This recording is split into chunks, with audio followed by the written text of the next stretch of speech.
ক্ষমা হতে পারে না।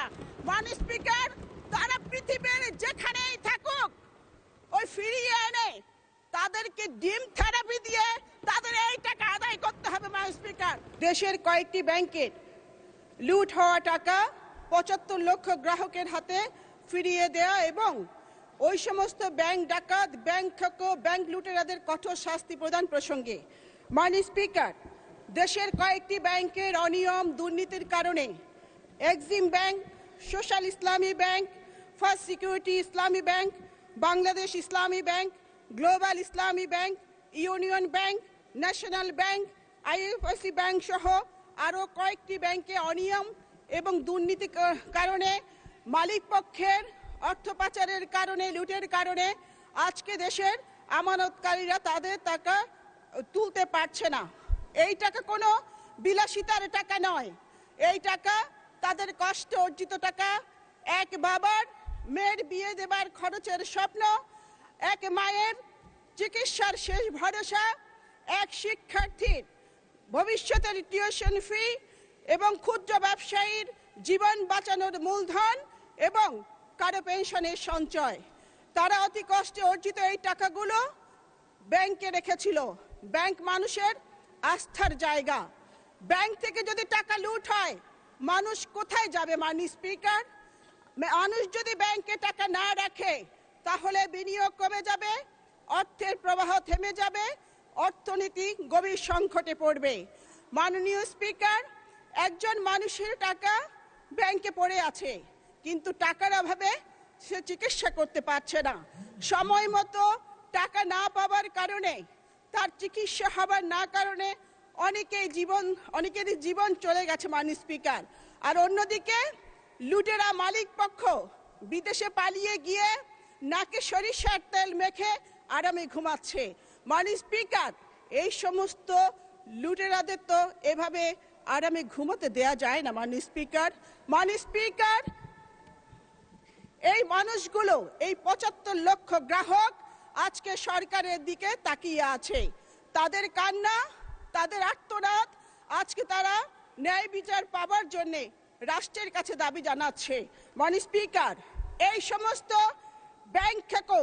ব্যাংক লুটেরা, ব্যাংক ডাকাতদের কঠোর শাস্তি প্রদান করে তাদের সমস্ত সম্পত্তি নিলামে বিক্রি করে গ্রাহকের টাকা গ্রাহকের হাতে ফিরিয়ে দিতে হবে। তবে জানতে পারলাম তাদের যে সম্পত্তি রয়েছে তারা তার চেয়ে ১০-১২ গুণ বেশি তারা টাকা লুট করেছে। এই কারণেই তাদেরকে ধরে এনে ফিরিয়ে এনে এই টাকা তাদের কাছ থেকে আদায় করার দাবি জানাচ্ছি। মাননীয় স্পিকার, এক নারী বোন আমাকে গতকালকে ফোন করে বলেছে উনি গত পরশু রাতে আমাদের অর্থমন্ত্রীকে স্বপ্ন দেখেছেন। উনি স্বপ্নে দেখেছেন অর্থমন্ত্রী উনার টাকা ফিরিয়ে দিয়েছেন। মাননীয় স্পিকার, আমার এই বোনের স্বপ্ন কি পূরণ হবে? এই স্বপ্ন কি মাননীয় স্পিকার সত্যি হবে? মাননীয় স্পিকার, গত ৪ঠা জুলাই মাননীয় মন্ত্রীর চট্টগ্রামের বাসার সামনে গ্রাহকরা মানববন্ধন করেছে এবং মাননীয় মন্ত্রীর সাথে দেখা করে তাদের আকুতি জানিয়েছে।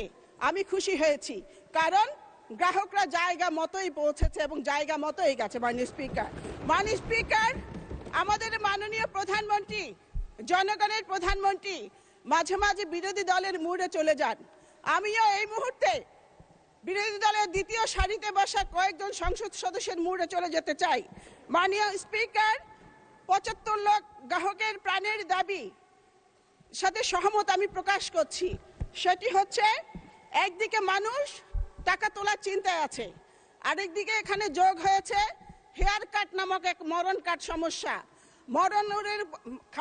মরার উপর খাড়ার গা। মাননীয় স্পিকার, আমি মাননীয় মন্ত্রীকে বিনয়ের সাথে প্রশ্ন করতে চাই, আমি জানতে চাই যে ব্যাংক ডাকাতদের ডাকাতির এবার কেন আমানতকারীদের নিতে হবে? আমানতকারীদের কি অপরাধ? আমানতকারীদের অপরাধ হচ্ছে যে তারা বিশ্বাস করে ব্যাংকে টাকা রেখেছিল। মাননীয় স্পিকার, ৭৫ লাখ গ্রাহকের দাবির সাথে সহমত পোষণ করে আমারও দাবি, হেয়ার কাট নামক এই মরণ কাটটি প্রত্যাহার করতে হবে। বক্তব্য পরিষ্কার, যারা জনগণের টাকা লুট করেছে মাননীয় ওই সদস্য সমস্ত প্রশ্ন ব্যাংক করেন, থেকে- ছোট করেন প্লিজ, প্রিসাইজ করেন। আই এম কামিং, একটু এক সেকেন্ড শেষ করছি। মাননীয় স্পিকার, বক্তব্য পরিষ্কার, যারা গ্রাহকের টাকা লুট করেছে ওই সমস্ত ব্যাংক থেকে ব্যাংক ডাকাত, ব্যাংক লুটেরাদের কোনো ক্ষমা নেই, কোনো ক্ষমা হতে পারে না। মাননীয় স্পিকার, তারা পৃথিবীর যেখানেই থাকুক ওই ফিরিয়ে এনে তাদেরকে ডিম থেরাপি দিয়ে তাদের এই টাকা আদায় করতে হবে। মাননীয় স্পিকার,